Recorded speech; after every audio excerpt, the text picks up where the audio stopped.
Are the Denver Broncos Super Bowl chances, Steve, now sunk that Bo Nix suffers a fractured ankle post-game? I was there. I talked to Sean Payton. I actually talked to Jarrett Stidham for a long time at his locker with no idea that he was going to now be the starter for the AFC Championship game for the Denver Broncos. We were talking about Bo. We were talking about Davis Webb potentially getting a head coaching job, which he's in the running for with a couple of different spots.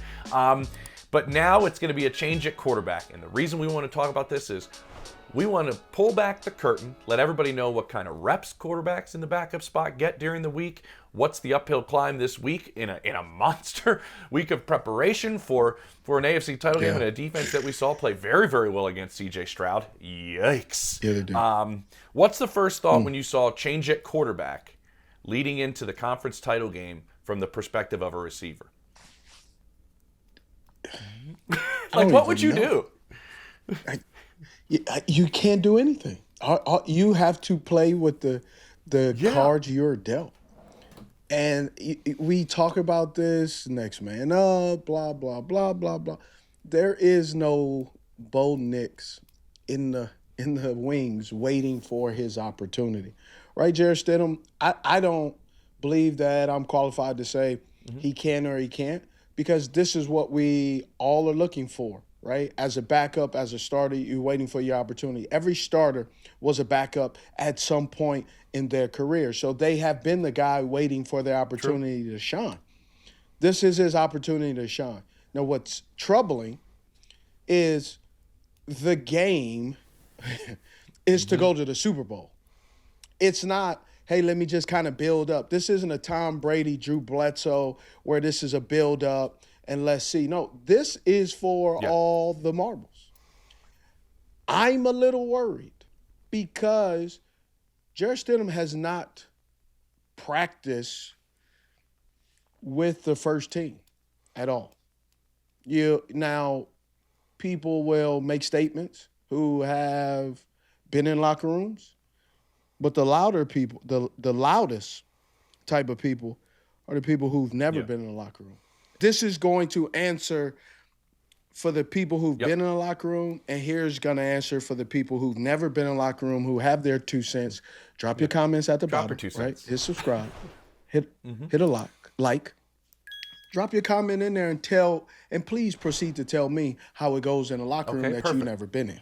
Because you watch Hard Knocks, you have a great understanding of what really goes on. It was funny, I spent some time with some people in the Bills organization this past week. They were like, we very much intentionally had the most boring Hard Knocks on the planet. Like, we didn't release anything, and I know you're not surprised by that at all. Okay, first question is, how many reps with the starting wide receivers do backup quarterbacks get in a given week during the season? Just some context real quick. Sean Payton talked on Monday and called a team period with 12 plays, maybe being divided up to 8 and 4 as mythical.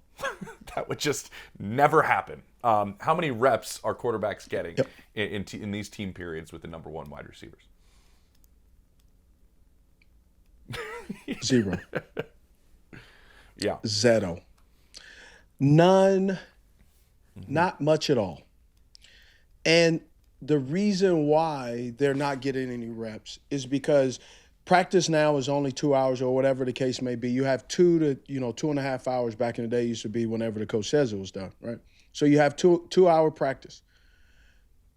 In that 2-hour practice, you have to service everyone. So the offense has to get their plays and key plays that they believe are important, that they need to work on. Defense needs to work on certain plays against the opponent. Now, that's where Jarrett Stidham is playing quarterback. He is replicating what the opposing quarterback would do or be. And sometimes when it's a mobile quarterback, they allow a wide receiver to play quarterback who doesn't throw the ball. It's more just utilizing, getting the defensive players, especially the edge rushers, to stay in their lanes. So practice is for improvement. Practice is to go over what is actually going to happen in a game. So guess who ain't getting in the game if Bo Nix is healthy? Jarrett Stidham. So he doesn't get an opportunity to throw to Courtland Sutton. Now, he may in training camp, because they have to save the arms and the legs of everybody and be equal opportunity. They have guys that they want to see go against first team to say, hey, this kid can play, right? He's beating the fifth corner that's going to be cut next month. But can he beat the second, the number 2 corner on the roster? So the only time Jarrett Stidham is throwing the football with the first team reps is like right now, in case of injury.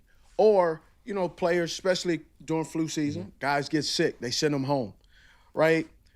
But you aren't going to just randomly hop in with the ones that say, hey, coach, I need my Steve, reps. tell everybody in a team period, when it's 11s, how many plays you get? 12, 10 in a team period, right? It depends. I just want to make sure everybody knows it's not like you're running 20 plays during that period of what you want to accomplish. You got a finite amount. So it may be 10 or 12 plays running that period. Now, the starting quarterback is getting all of those reps. The wide receivers are not. There may be, out of those 10 plays, say there's 4 plays that I am the target of that pass. Then the other 3 may be the tight end is targeted. So my receivers coach would say, Smitty, you out because you don't want to waste my legs. You're not getting the football. But this other guy you're behind you, he needs to get his reps, especially just in case. Yeah. Because you're right, late in the season, middle of the season, that's the way it goes. And then the other 2 or 3 plays that they run, it may be a play just solely for like the 49ers with Juwan Jennings, where he's throwing it to Christian McCaffrey. Well, on that play, in practice, I may not be in the game. But in the game, I would probably be on the right side where they were running it, going across to take with you. traffic with me. That would be my role. Now, again, even with Juwan Jennings throwing that pass, you know who's not coming in and playing quarterback? The backup. The backup gets no reps, man. His whole purpose is to service the defense, meaning he's going to throw with the 4s and 5s, a practice squad guy that's playing receiver, but he's not jumping in the reps with the ones. Doesn't happen. That just the doesn't only happen. other time, in the regular season. Now, it happens in OTAs. It happens and the receivers coach doesn't want his starting receivers running routes with the backup. Yeah. I can tell you that. I would say the only other time I would think, and I think this did happen talking to some people in Denver, is they had that bye week going into the division round because they had the first round bye. So if receivers want to run some routes, like Stidham did throw to them, but that's not a team period. That's not a team setting. That's not in that type of thing. But he could throw to some guys, like bye weeks are part of that. It's an arm that's available there, and maybe you don't want to use your starter for some of those throws. That part of it. So this is, and describe, because you know it, Sean's offense a little bit, because there's timing, there's a lot to this that goes on.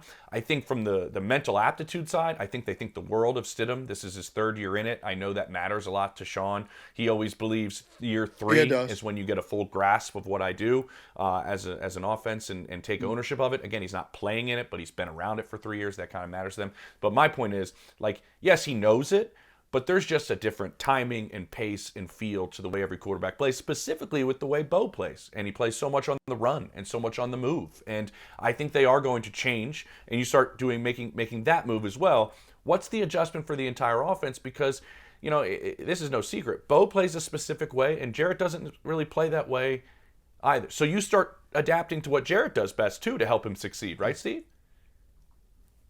Yeah. The biggest adjustment for the offense, man, I have timing and cadence. You want to hear him.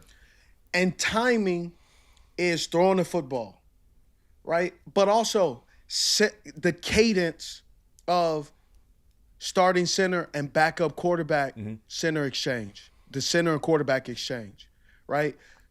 We're not talking about in shotgun. We're talking about under center, getting that feel and understanding the cadence within the wide receivers, hearing the quarterback and how he does stuff. Because in this game, whether it's a backup or a starter, you're going to have game situations where it's going to require maybe a hard count, maybe a dummy count, cadence, how they relay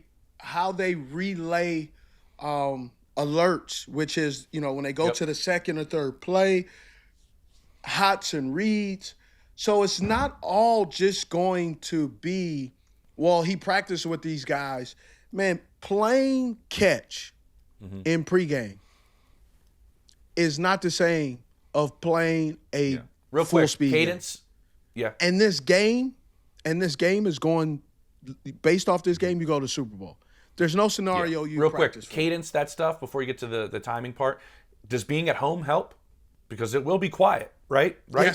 Yes. Being at home helps tremendously because now you don't have to do the silent count. You could go to work without having to relay messages, but you do have to relay messages from sometimes just normally with the wide receivers out wide. The inside receiver, he has to say the alert or at least tell the guy, hey, this is what's going on. Here's the other part that I think can help, but it may. Man, sometimes just hearing a play wrong from the quarterback. And now all of a sudden, what did he say? And then you got to go back and ask him, hey, what's the play again?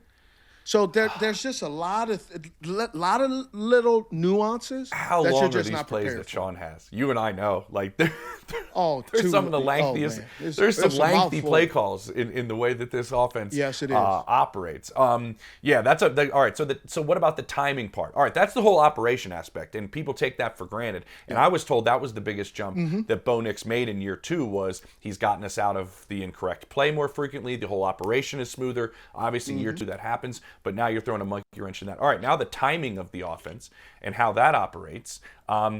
What part of that is every drop you want it to be the same between the two quarterbacks, but you would almost say no two guys are doing it exactly the same in terms of the timing of it, yes? The timing is something that it obviously it takes a while to develop. Because you can watch Bo Nix or whomever is your quarterback throw to these guys. But you as a quarterback have to get the feel, right? You're not going to get the feel just because you're sitting around for the last 3 years.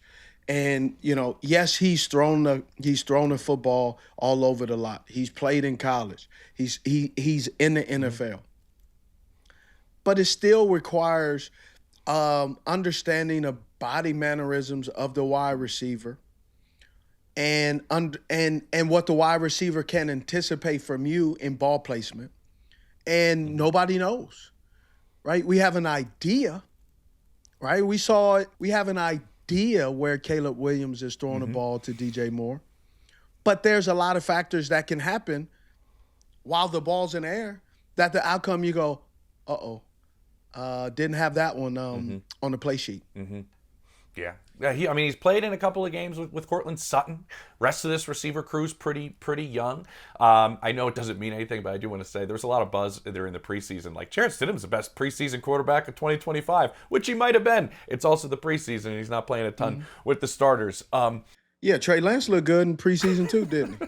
No, I'm just trying to throw as much information out there as possible. I also think there's a very fascinating aspect of this matchup that you're going against the Patriots, a team that had Jarrett Stidham. Josh McDaniels knows every single thing there is about that quarterback, about what he likes, specifically what he dislikes. And there's going to be a lot of conversations between Josh McDaniels and Mike Vrabel this week going, hey, Jarrett hates this. We tried to get through it for a number of years. Because remember, he had him in New England, and Josh McDaniels took him to the Raiders. He took him with him, shows you that he kind of liked him, and he's been with him for a while, so they do know what he likes and what he dislikes. What should happen this week to make up this ground, Steve? Like, what do you have to, you can only practice so much. I'm assuming he's in the meeting room with Davis Webb and Joe Lombardi and Sean Payton a bunch. They got some late hours, those three, and 4 guys together. But what else can you do this week to make up ground? This is my humble opinion. Don't make up any ground. Oh, okay. I like this. Continue. Because that's when you start to force things. What if sports were traded like markets? Now you can put your sports IQ to work in real time with Robinhood prediction markets. It's not you against the house, it's you participating in a live market. You can buy or sell your positions live all game long. Use your sports knowledge in the moments that matter. Robinhood prediction markets changes the game. It's people moving the action, so when momentum shifts, you can move with it. I always knew the game, but never had a dynamic way to apply that knowledge. Now I can actually take part live in a market powered by people. You're no longer just a spectator. Play by play, you decide. Trade every play with Robinhood.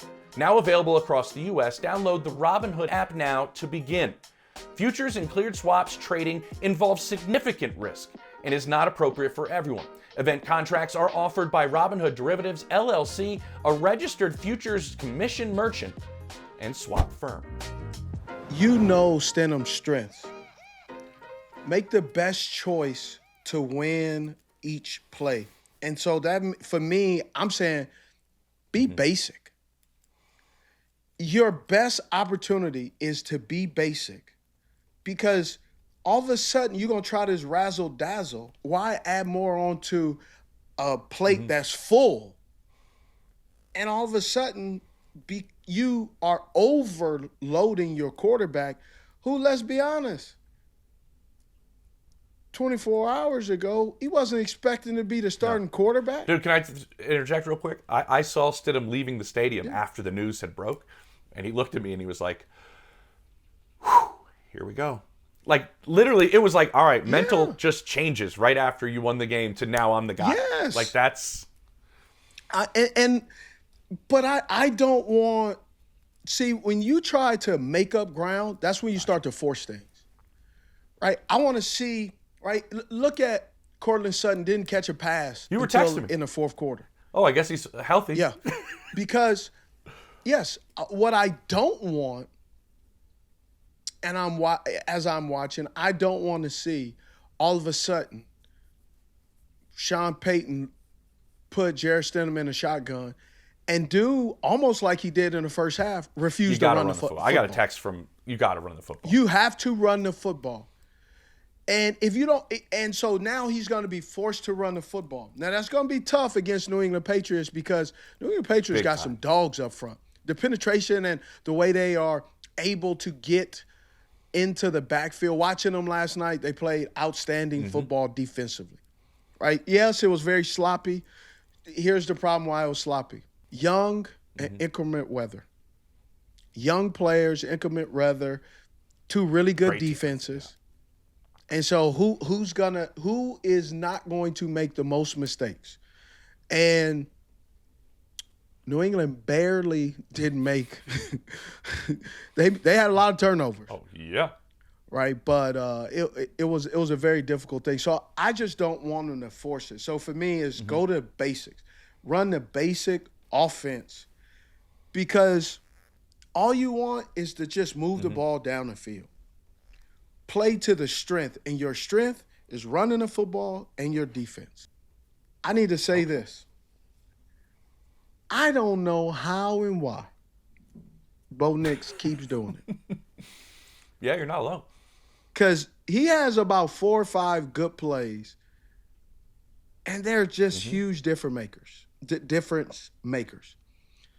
And he has about 6 or 7 plays where off target, bad decision.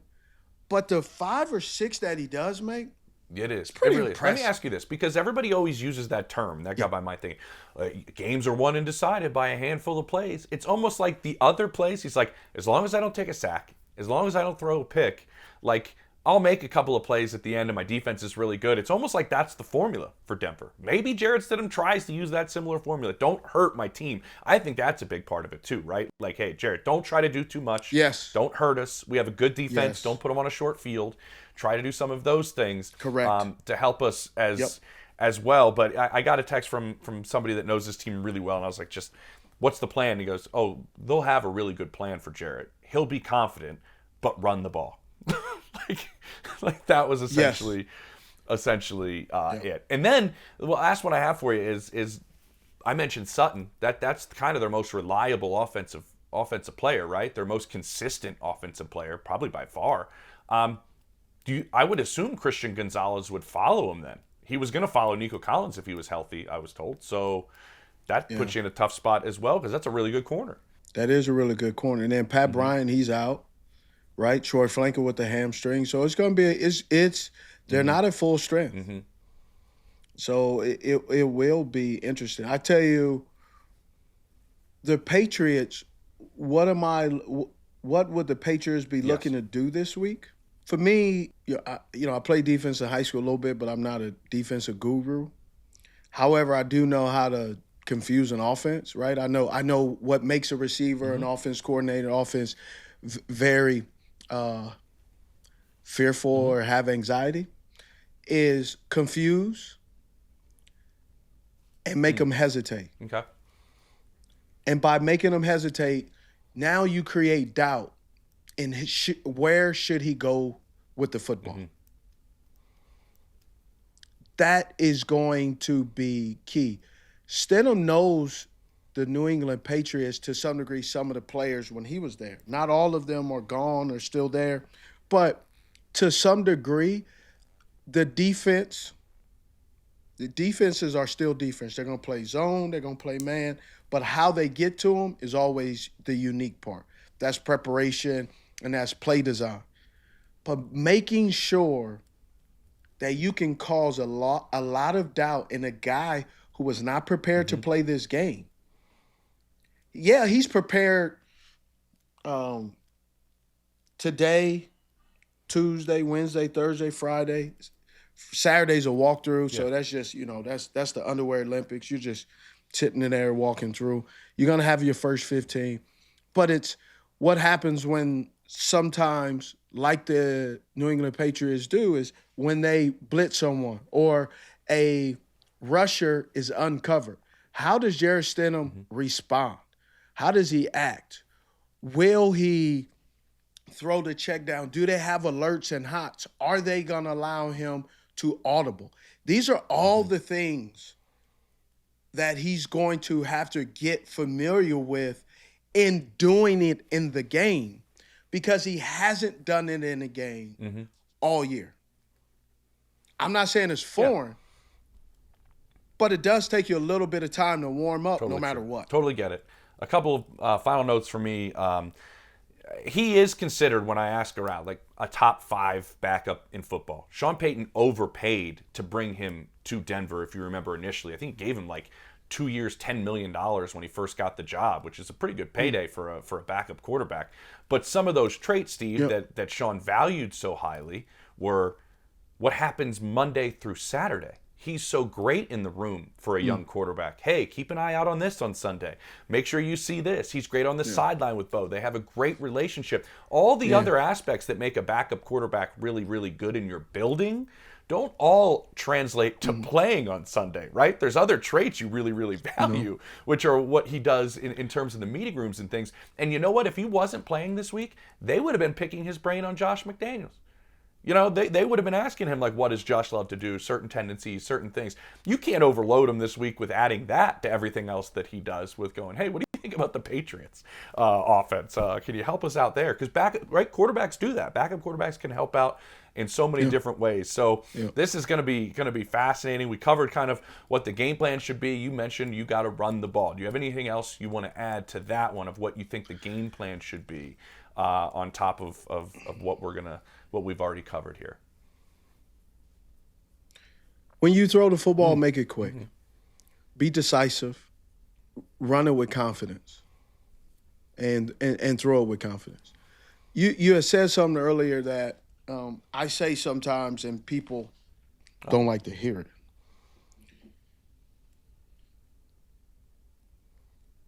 When you're a backup quarterback, at some point in the game, you will reveal why you are a backup quarterback. More often than not, for sure. Yes. Backup quarterbacks are always loved until they get in the game.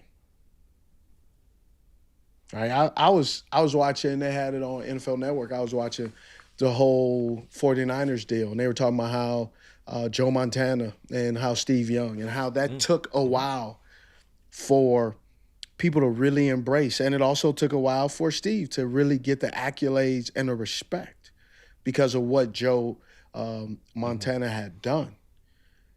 And I'm first of all, I'm not saying Joe Montana is Bo Nix is like Joe Montana and Stidham and Steve Young. I'm using it as an example of even when the successful storybooks happen, there's still a bumpy road in a process. Everybody sees the end product, but people don't really understand the long journey, right, of guys sitting around and not getting their opportunity. And every backup wide receiver, every backup running back, every backup quarterback, backup blah, blah, blah, is waiting and willing for their opportunity. But it isn't always easy. And there's going to be some rocky moments. It just is. Yeah. We'll see. So we'll I see. do think this is an opportunity for Sean Payton to go, this is why I'm right at the top with the highest paid coaches in football. This is a lot on Sean here. And let me see what I can scheme up and what I can do. I hope. You know what I mean?